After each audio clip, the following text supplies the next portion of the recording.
अस्सलाम वालेकुम, मेरा नाम है जहांसेब हाशमी और यह है टोयोटा यारिस क्रॉस 2021 मॉडल। ये टोयोटा यारिस का क्रॉस वर्जन है। कोरोला क्रॉस आपने बहुत सुना होगा, मैंने उसके रिव्यूज पहले किए हुए हैं और वो आप मेरे चैनल पर देख सकते हैं। लेकिन ये स्पेसिफिक गाड़ी यारिस का क्रॉस वर्जन है, यानी कि हैचबैक। और ये गाड़ी बेसिकली एक कॉम्पैक्ट एसयूवी कह सकते हैं आप इसको। लुक्स के लिहाज से ये गाड़ी बहुत मजेदार है और फीचर्स के लिहाज से भी बहुत सारा इक्विप्ड है। इस गाड़ी में इतने फीचर्स आते हैं जितना कि पाकिस्तान फॉर्च्यूनर भी ऑफर नहीं करती। वो सारी चीजें मैं आगे कवर करूंगा। प्लस ये गाड़ी है भी हाइब्रिड, तो मेरे ख्याल से ये गाड़ी एक बहुत जबरदस्त ऑप्शन है। इसकी डिमांड 1 करोड़ रुपए है और ये गाड़ी साइकिल मोटरस्पोर्ट के पास अवेलेबल है। अगर आपने इस गाड़ी के बारे में कोई इन्फॉर्मेशन लेनी है तो आप इस दिए गए नंबर पे कॉल कर सकते हैं या फिर आप साइकिल मोटरस्पोर्ट को विजिट कर सकते हैं, जो कि रावलपिंडी में DH2 क्रिकेट 1 के ऑपोजिट लोकेटेड है। साइकिल मोटरस्पोर्ट पे सिर्फ गाड़ियों की बाइंग एंड सेलिंग ही नहीं बल्कि गाड़ियों के काम भी किए जाते हैं, जैसे कि tints, wrap, ceramic coating, PPF, graphene coating और इसके अलावा यहाँ पे गाड़ियाँ फेसलिफ्ट भी की जाती हैं। So, गाड़ियों की मॉडिफिकेशन के किसी भी तरह के काम के लिए cycle motors and cycle motorsports is the place. Overall it's a great cross and today I am going to review it. Let's start with the exterior of this car. Looks के लिहाज से ये गाड़ी काफी डिसेंट है और Yaris cross होने के बावजूद भी साइज के लिहाज से अच्छी खासी बड़ी है। इसको आप कह सकते हैं कि इसकी कंपटीशन पाकिस्तान में किया सोनिक बनती है या फिर लेक्सस CT200H बनती है और ये गाड़ी फीचर्स उन दोनों ही गाड़ियों से बेहतर ऑफर करती है। इस तरह से एक तो ये गाड़ी 2021 मॉडल है, तो इसमें सारी टेक्नोलॉजी लेटेस्ट यूज़ की गई है और उसके अलावा फिर इसमें फ्रंट पे फीचर्स भी बहुत डिसेंट दिए गए हैं। इस तरह से इसके फ्रंट पे फ्रंट कैमरा भी आता है। इसमें 360 डिग्री कैमरा सेटअप दिया गया है, जो कि यूजुअली आपको प्रॉपर एसयूवीज में देखने को मिलता है और बाय द वे पाकिस्तान में तो आपको किसी एसयूवी में देखने को नहीं मिलता। लोकल एसयूवी में ये प्राउडो से ऑनवर्ड्स आना शुरू होते हैं। इसके अलावा इसका टोयोटा का साइन प्रिंटेड है क्योंकि ये गाड़ी हाइब्रिड है। इसमें इंजन भी 1.5 हाइब्रिड दिया गया है। फिर इसके अलावा इस गाड़ी में पार्किंग सेंसर्स भी आते हैं फ्रंट और बैक पे और इसमें फ्रंट पे रडार भी दिया गया है। इसके ग्रिल के ऊपर यहाँ पे एक ब्लैक कलर का प्लैक दिया गया है, जो कि इसके रडार के सेंसर्स का है। इसमें रडार आता है जो कि इस गाड़ी के बहुत सारे फीचर्स को इनेबल करता है, जो कि मैं आगे कवर करूंगा इंटीरियर में जाके। इसके अलावा इस गाड़ी के हेडलाइट के ऊपर ये काफी मैसिव DRL दी गई है, जो कि आईलैश डिजाइन में है और फिर इसमें बाइजोनल प्रोजेक्शन लैंप आता है और इसके अंदर ऑटोमेटिक वाला फीचर भी है, यानी कि डे और नाइट को सेंस करके ऑटोमेटिकली ऑन या ऑफ होगा। फिर इसकी हाइट को भी एडजस्ट कर सकते हैं। नीचे यहाँ पे इसके इंडिकेटर्स दिए गए हैं। फॉग लैंप के स्लॉट इस गाड़ी में ब्लैंक दिए गए हैं और इसके अलावा ओवरऑल लुक्स के लिहाज से मेरे ख्याल से ये गाड़ी बहुत मजे की है। इसके अलावा वाइपर इस गाड़ी में बहुत ज़्यादा प्रोमिनेंट है। आई डोंट नो ये ऐसे क्यों दिए गए हैं। बोनट के नीचे इनको हिडन करने का एरिया दिया गया है, बट स्टिल टोयोटा ने इनको स्पेशली उठा के ऊपर रखा हुआ है ताकि आपके सामने ही रहे। इसके अलावा ऊपर यहाँ पे कुछ और सेंसर्स दिए गए हैं, जो कि मैं आगे कवर करूंगा कि इनके क्या फीचर्स हैं। इसके बाद अगर बात की जाए इस गाड़ी की साइड प्रोफाइल की, तो लुक्स के लिहाज से ये भी काफ़ी डिसेंट सी है और फीचर्स के लिहाज से भी बहुत ज़्यादा इक्विप्ड है। अगर बात की जाए फीचर्स की, तो फीचर यहाँ पे काफ़ी अच्छे दिए गए हैं। इस तरह से इस गाड़ी के साइड मिरर रिट्रैक्टेबल हैं, एडजस्टेबल हैं, इनमें ऑटो का फीचर भी आता है और इनमें ब्राइट स्पॉट मॉनिटर भी दिए गए हैं। प्लस यहाँ पे नीचे कैमरास भी आते हैं, क्योंकि ये गाड़ी 360 डिग्री कैमरा सेटअप भी ऑफर करती है। प्री साइड मिरर हीटेड भी हैं, तो एक साइड मिरर के लिहाज से मेरे ख्याल से मैक्सिमम फीचर्स हैं। और इसके अलावा यहाँ पे जो चीज़ सबसे पहले नोटिस करेंगे वो है इस गाड़ी की कलर टोन। ये गाड़ी 2 कलर टोन में है। रूफ और पिलर इस गाड़ी के ब्लैक में दिए गए हैं, बाकी की सारी बॉडी इसकी क्लियर कलर में है। तो ये मेरे ख्याल से मजे की चीज़ है। यूजुअली इन कार्स के अंदर जो टॉप ऑफ लाइन वेरिएंट्स होते हैं उनमें ये वाली ट्रिम फॉलो की गई होती है and this car is no different. ये गाड़ी top of the line variant है। अगर आप विजल प्ले पैकेज देखें तो उसके अंदर भी रूफ ऐसी ही आती है 2 टोन में। इसके अलावा रिम इस गाड़ी की काफ़ी यूनिक डिजाइन में है, जिनके बारे में आगे बात करूंगा अभी। और इस गाड़ी की अप्रूव्ड साइड प्रोफाइल साइज के लिहाज से अगर देखा जाए तो ये गाड़ी कॉम्पैक्ट एसयूवी कही जा सकती है। इसका डायरेक्ट कंपटीशन पाकिस्तान में किया सोनिक बनती है या फिर होंडा विजल प्ले पैकेज आप कह सकते हैं कि इसका कंपटीशन बनता है। ये गाड़ी साइज के लिहाज से विजल जितनी ही है मोर और लेस। और इसके अलावा ये गाड़ी क्योंकि N SUV for city brand की गई है, तो इसमें एक एसयूवी अटैच करने के लिए ये डोर मोल्डिंग्स भी दी गई हैं। इसमें फिर यारिस क्रॉस की बैचिंग भी आती है, जो कि मेरे ख्याल से इसके लुक को बेहतर बना रही है और इसमें करेक्टर लाइट्स भी काफ़ी स्ट्रॉन्ग दी गई हैं। बेशक वो फ्रंट फेंडर की हो, रेयर फेंडर्स की हो, डोर्स की हो, रूफ की हो, इसमें करेक्टर लाइट्स बहुत ज़्यादा मजेदार दी गई हैं, स्ट्रॉन्ग किस्म की। इसके अलावा फ्यूल टैंक इस गाड़ी के यहाँ बैक पे दिया गया है। फ्यूल टैंक की गाड़ी 47 लीटर्स का ऑफर करती है, जो कि आपको तकरीबन 600 किलोमीटर तक की रेंज प्रोवाइड कर सकता है एक फुल टैंक में। और इसमें रूफ का जो ब्लैक वाला एरिया है ये यहाँ पे आके खत्म होता है। अगर आप इस पर हाथ फेरें तो आपको ऐसा फील होगा कि एक विनाइल है, लेकिन बेसिकली ये विनाइल नहीं, इसका पेंट ही होता है और ये किसी भी तरह से नहीं उतर सकता। आप इसको अगर प्रॉपर बैठ के खेलेंगे तो शायद उखड़ जाए, वरना ये प्रॉपर पेंट है, ये कोई धुलने वगैरह से नहीं उतरने वाला। इसके अलावा ये इसके ट्रंक के अंदर भी कंटिन्यू किया गया है और उसके टेल लाइट्स बैक पे काफ़ी मैसिव आती हैं। इसके टेल लाइट्स हैं तो देखने में काफ़ी स्लीक, लेकिन उसका जो प्रॉपर एरिया है प्लास्टिक वाला ये काफ़ी बड़ा दिया गया है और ऊपर से ये ब्लैक है। इसके बारे में आगे बात करूंगा अभी। इसके अलावा इसमें जो ये एप्रन्स हैं टायर्स के आसपास ये भी काफ़ी अनकन्वेंशनल हैं। इसमें काफ़ी स्ट्रॉन्ग कट्स दिए गए हैं, जो कि यूजुअली आपको गाड़ी में देखने को नहीं मिलते। और इसके अलावा अगर बात की जाए इस गाड़ी की रेयर लुक की, तो ये कुछ हद तक लेटेस्ट विड से रिजेंबल करता है। इस एरा की जो लेटेस्ट विड्स है उसमें टेल लाइट्स मोर और लेस ऐसी ही आती हैं। उसके साइड मिरर भी यही वाले हैं और करेक्टर लाइन्स भी उस गाड़ी में भी काफ़ी स्ट्रॉन्ग दी गई हैं। फिर इसके अलावा इस गाड़ी के जो डोर पैनल्स हैं इंटीरियर में वो भी काफ़ी हद तक आजकल की विड से मिलते जुलते हैं, जो कि मैं आगे कवर करूंगा अभी। फिलहाल अगर बात की जाए इसके बैक पे फीचर्स की, तो फीचर यहाँ पे डिसेंट दिए गए हैं। इस तरह से कि इसमें बैक पार्किंग सेंसर्स आते हैं, रेयर विंडशील्ड वाइपर दिया गया है, ऊपर स्पॉइलर आता है, स्पॉइलर काफ़ी मैसिव है और उसके अंदर एक ब्रेक लैंप भी दिया गया है। और इसके अलावा बाकी यहाँ पे बैक पे बैचिंग दी गई है यारिस क्रॉस और हाइब्रिड की। बैक पे टोयोटा का एम्बलम अगेन इसके अंदर ब्लू लाइनिंग दी गई है, जो कि शो करवाता है कि ये गाड़ी हाइब्रिड है। और इसकी टेल लाइट्स भी काफी स्लीक सी हैं। इसमें लावा एलईडी लैंप कंटिन्यू करता है टेल लाइट के अंदर, जो कि इसके लुक को काफी स्लीक सा बना रहा है। और इंडिकेटर वगैरह भी इसके एलईडी में आते हैं। इसकी ट्रंक के अंदर जो ये गार्निश दी गई है, इसके अंदर टेल लाइट कंटिन्यू नहीं करती। अगर ये करती तो मेरे ख्याल से ज्यादा अच्छी बात थी। इसके अलावा ट्रंक को अनलॉक करने के लिए एक नीचे यहाँ पर रिलीज किया गया है। ट्रंक कैपेसिटी ये गाड़ी अच्छी खासी स्पेशियस ऑफर करती है। ये गाड़ी की कोई यारिस क्रॉस है तो यारिस एक फुल साइज सेडान भी आती है पाकिस्तान में, और उसके हिसाब से इस गाड़ी का ट्रंक भी डिजाइन किया गया है, जो कि अच्छा खासा स्पेशियस है। इसकी ट्रंक के अंदर कोई स्पेयर टायर नहीं आता, एक ये केसिंग दी गई होती है। इसको निकाल के आप स्पेयर टायर यहाँ पे एडजस्ट कर सकते हैं, लेकिन कंपनी से इसके अंदर इन्फ्लेटर किट ही आती है। फिर इसके अलावा यहाँ पे आप 4 से 5 लोगों का लगेज काफ़ी आसानी से रख सकते हैं। ट्रंक के अंदर लाइट्स भी दी गई हैं और इसके रेयर बेंचेस भी 60-40 के स्प्लिट के साथ आते हैं। आप इनको फोल्ड करके इसकी ट्रंक कैपेसिटी को और भी ज़्यादा खुला बना सकते हैं। बाकी बैक पे यहाँ पे कुछ खास है नहीं। इसके बाद अगर बात की जाए इस गाड़ी के इंटीरियर की, तो ये आपको बहुत सारी गाड़ियों का मिक्स एंड मैच लगेगा। इसका डैशबोर्ड बिल्कुल विड्थ जैसा है और डोर पैनल्स भी, लेकिन इसका स्टीयरिंग व्हील जो है ये थोड़ा प्रीमियम है। इसमें और भी कुछ अच्छी फ्रिल्स दी गई हैं, जो कि मैं आगे कवर करूँगा अभी, जो कि इसकी फील को बहुत अच्छा बनाती हैं। और ये गाड़ी हाइट में एक सेडान से ऊपर है।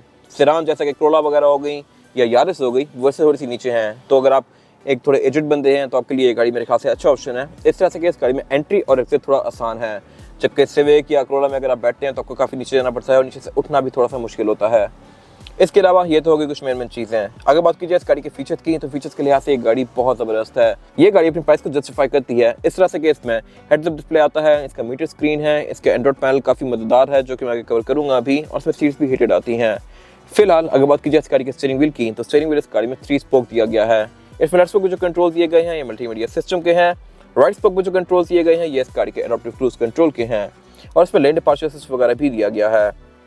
फिर इसके अलावा एयर बैग भी ये गाड़ी ऑटो ऑफर करती है, एक स्टीयरिंग व्हील में, एक डैशबोर्ड में, 4 पिलर्स में और 2 सीट्स के साइड पर। इसके अलावा इसके हेडलाइट के अंदर ऑटोमेटिक वाला फीचर भी आता है, यानी कि डे और नाइट को सेंस करके ऑटोमेटिकली ऑन या ऑफ होंगी, लेकिन इसमें वाइपर नॉर्मल से आते हैं। ये अगर रेन सेंसिंग हो रहा है तो मेरे ख्याल से अच्छी बात थी। और इसके अलावा अगर बात की जाए इस गाड़ी की मीटर की, तो ये मीटर सेंटर से स्क्रीन है। लेफ्ट और राइट पे 2 डायल्स दिए गए हैं, जो कि बेसिकली इसके इको इंडिकेटर के हैं और फ्यूल गेज वगैरह के हैं। सेंटर में जो स्क्रीन दी गई है ये बेसिकली इसका मेन मीटर है, और ये आपको इस गाड़ी के बारे में बहुत सारी डिफरेंट चीजें शो करवाता है, जैसा कि ट्रेस, एवरेज किलोमीटर पर लीटर। ये गाड़ी बाय द वे फिलहाल 18.7 की एवरेज शो कर रही है, जो कि मेरे ख्याल से बहुत अच्छी एवरेज है इस साइज की गाड़ी के लिहाज से। और उसके अलावा इसमें और भी ऐसी बहुत सारी चीज़ें आती हैं जिनकी ये गाड़ी स्टैट्स आपको यहाँ पे शो करवाती है। ये डिस्प्ले भी काफ़ी हाई रेजोल्यूशन है।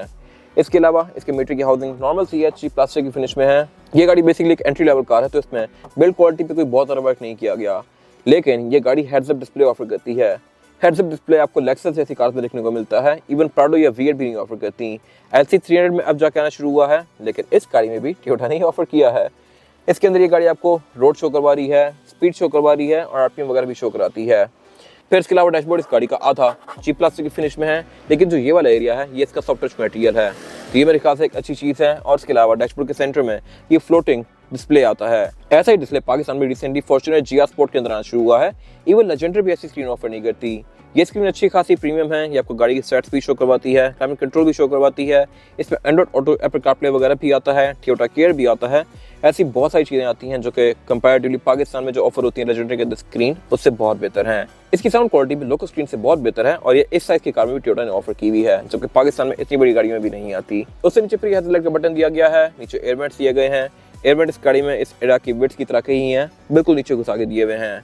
उसके नीचे फिर एक डॉट दी गई है, साथ यहाँ पे एक और फ्रिल दी गई है, पुश स्टार्ट दिया गया है और नीचे इसका क्लाइमेट कंट्रोल दिया गया है। क्लाइमेट कंट्रोल कोरोला क्रॉस जैसा ही आता है इस गाड़ी में। ये सिंगल जोन ही है, उन गाड़ियों में डुअल जोन आते हैं, लेकिन इसमें इको हीट और कूल का ऑप्शन भी दिया गया है। ये गाड़ी क्योंकि हाइब्रिड है तो इनमें फ्यूल एफिशिएंसी ही मेन पर्पस होता है इन गाड़ियों का, तो बेसिकली इसमें हीटर और एसी के अंदर भी एक इको वाला फंक्शन दिया हुआ है। फिर उससे नीचे यहाँ पे एक 2.1 एम्पेयर का आउटलेट दिया गया है, USB इनपुट दिया गया है और 2 और बटन दिए गए हैं जो कि इस गाड़ी की हीटेड सीट्स के हैं। इसमें फ्रंट दोनों ही सीट्स हीटेड आती हैं। ये चीज़ पाकिस्तान में कोई भी कार ऑफर नहीं कर रही। उससे नीचे फिर एक सिग्नल लाइट दिया गया है, एक और काफ़ी बड़ी ड्रॉ दी गई है और इसका गेयर सेलेक्टर दिया गया है। इसमें जो गेयर सिलेक्शन है वो है P, R, N, D और B। आप इसको मैनुअली नहीं चला सकते, लेकिन मेरे ख्याल से वो फीचर कोई इस जैसी कार में कोई इतना यूजफुल है भी नहीं। फिर उससे पीछे इसका ब्रेक होल्ड दिया गया है और पार्किंग ब्रेक दी गई है। पार्किंग ब्रेक की गाड़ी काफ़ी मिनिएचर सी ऑफर करती है। साथ यहाँ पे एक पैनल दिया गया है और यहाँ पे इसकी ड्राइविंग मोड्स दिए गए हैं। इस गाड़ी में टोटल 3 ड्राइविंग मोड्स आते हैं, पावर, इको और फिर आप इन दोनों को ऑफ भी कर सकते हैं। तो ये बेसिकली 3 ड्राइविंग मोड्स बने। फिर यहाँ पे ट्रैक्शन कंट्रोल दिया गया है, ईवी मोड दिया गया है। ईवी मोड में आप इस गाड़ी को बैटरीज पे चला सकते हैं। उससे पीछे फिर ये 2 कप होल्डर्स दिए गए हैं और इसका आर्मरेस्ट दिया गया है। ये गाड़ी आर्मरेस्ट भी ऑफर करती है लेकिन सेंटर कंसोल नहीं ऑफर करती। अगर सेंटर कंसोल इस गाड़ी में आता तो मेरे ख्याल से अच्छी बात थी, बट इस सेगमेंट की मोस्टली कार्स में नहीं होते। इसके अलावा अगर बात की जाए इस गाड़ी की सीट्स की, तो सीट्स इस गाड़ी की डुअल कॉम्बिनेशन में है, ग्रे और ब्राउन के, और ये सेम ब्राउन कलर इसके डोर्स के अंदर भी कंटिन्यू किया गया है। ये सीट्स फैब्रिक की फिनिश में है और इसके डोर पैनल्स भी फैब्रिक की फिनिश में ही हैं, लेकिन इसके डोर्स कंपैरेटिवली वेट से थोड़े प्रीमियम है। इस तरह से इनके अंदर ये सिल्वर कलर की फ्रिल्स आती हैं और एम्बिएंट लाइट्स भी आती हैं इसके डोर हैंडल वाले एरिया पे। इवन सीट्स भी इलेक्ट्रॉनिकली एडजस्टेबल ऑफर करती है। फिर इसके अलावा साउंड सिस्टम ये गाड़ी नॉर्मल सही ऑफर करती है। इसमें टोटल 6 स्पीकर्स हैं, 4 डोर्स में और 2 ट्वीटर्स। बाकी अगर बात की जाए विंडोज के कंट्रोल की, तो यहाँ पे काफी ऊपर दिए गए हैं। इसमें सिर्फ ड्राइवर की विंडो सिंगल टैप वाली आती है, बाकी सारी विंडोज नॉर्मल हैं। इसके अलावा इस गाड़ी के साइड मिरर रिट्रैक्टेबल है, एडजस्टेबल है और ऑटो का फीचर भी आता है, यानी कि गाड़ी लॉक अनलॉक करने के साथ साथ ऑटोमेटिकली फोल्ड या अनफोल्ड होंगे। फिर इसके अलावा ड्राइवर के राइट साइड पे यहाँ पे एक बटन दिया गया है व्यू का। इससे ये गाड़ी आपको इसका 360 डिग्री व्यू देगी। ये चीज़ आपको टोयोटा की बड़ी एसयूवीज में देखने को मिलती है, बट इस गाड़ी में भी दी गई है। और इसके अलावा नीचे फिर इसके हेडलाइट का ऑटो वाला फीचर दिया गया है। आप इसके हेडलाइट के ऑटो लेवलिंग को भी ऑन या ऑफ कर सकते हैं। फिर इसके अलावा वैनिटी मिरर्स गाड़ी में ड्राइवर और पैसेंजर दोनों के लिए दिए गए हैं और इनकी लाइट्स भी ऑटोमेटिकली ऑन होती हैं। ये अगेन आपको टोयोटा की बड़ी कार्स में देखने को मिलती है। और इसके अलावा फिर यहाँ पे इसकी कैमरा लाइट्स दी गई हैं और रियर व्यू मिरर दिया गया है जो कि नॉर्मल सा है। इसके अलावा यहाँ पे कुछ खास है नहीं। इसके बाद अगर बात कीजिए इस गाड़ी में रेयर पैसेंजर्स के लिए सीटिंग कैपेसिटी की, तो ये बैक पे कोई बहुत ज़्यादा स्पेशियस नहीं है। मेरे पास यहाँ पे लेग रूम सफिशिएंट है और हेड रूम भी। बैक पे यहाँ पे 2 ही लोग आसानी से बैठ सकते हैं, 3 बैठना चाहे तो आ जाएगा, लेकिन फिर ज़रा कंफर्टेबल नहीं होंगे। ये गाड़ी प्रॉपर 2 लोगों के लिए डिज़ाइन की गई है। फिर इसमें फुट बेड भी फ्लैट नहीं आता, सेंटर में थोड़ा सा हम दिया गया है। और इसके अलावा बैक पे फीचर के नाम पे ये गाड़ी बैक पे सिर्फ सीट बेल्ट्स, एज पोर्ट्स ऑफर करती है और 3 हेडरेस्ट ऑफर करती है। सेंटर में एक डोर दी गई है और इसके अलावा यहाँ पे कुछ खास है नहीं। इसके बाद अगर बात की जाए इस गाड़ी के इंजन की, तो इंजन ये गाड़ी 1500 सीसी हाइब्रिड ऑफर करती है। ये यारिस क्रॉस है, इसमें इंजन 1.5 हाइब्रिड है। फिर कोरोला क्रॉस में 1800 सीसी हाइब्रिड आता है और वो गाड़ी साइज के लिहाज से इससे थोड़ी ज़्यादा बड़ी होती है। नॉनदलेस ये गाड़ी भी परफॉर्मेंस के लिहाज से बहुत मजेदार होने वाली है। ये गाड़ी on it's on 98 horse power produce करती है, लेकिन इलेक्ट्रिक मोटर के साथ मिलकर इसकी परफॉर्मेंस फिगर्स 130 के आसपास पहुंच जाते हैं, जो कि मेरे ख्याल से एक अच्छा परफॉर्मेंस फिगर है। इसके अलावा क्योंकि टोयोटा का हाइब्रिड है तो ये काफी ज्यादा ड्यूरेबल भी होने वाला है और इसने इंजन में भी काफी टाइटली पैक किया हुआ है। ये इंजन इटसेल्फ भी काफी मैसिव है। इसके अलावा ट्रांसमिशन भी गाड़ी सीवीटी ऑफर करती है और इसकी सीवीटी गियर बॉक्स के ऊपर इसका इलेक्ट्रिक मोटर माउंट किया हुआ है। ये गाड़ी आपको आराम से 18 से 20 तक की एवरेज दे सकती है और इससे ऊपर भी जा सकती है अगर आप इसको प्यार से चलाएं तो। ये गाड़ी आपको आराम से 18 से 20 तक की एवरेज दे सकती है डिपेंडिंग अपॉन ड्राइविंग पैटर्न। अगर आप इसको बहुत प्यार से चलाएंगे तो ये इससे भी ऊपर जा सकती है। इसके अलावा इस गाड़ी में ABS, traction control, radar, parking sensors, इस तरह की बहुत सारी चीजें दी गई हैं जो कि इसकी राइड को और भी अच्छा बनाती हैं।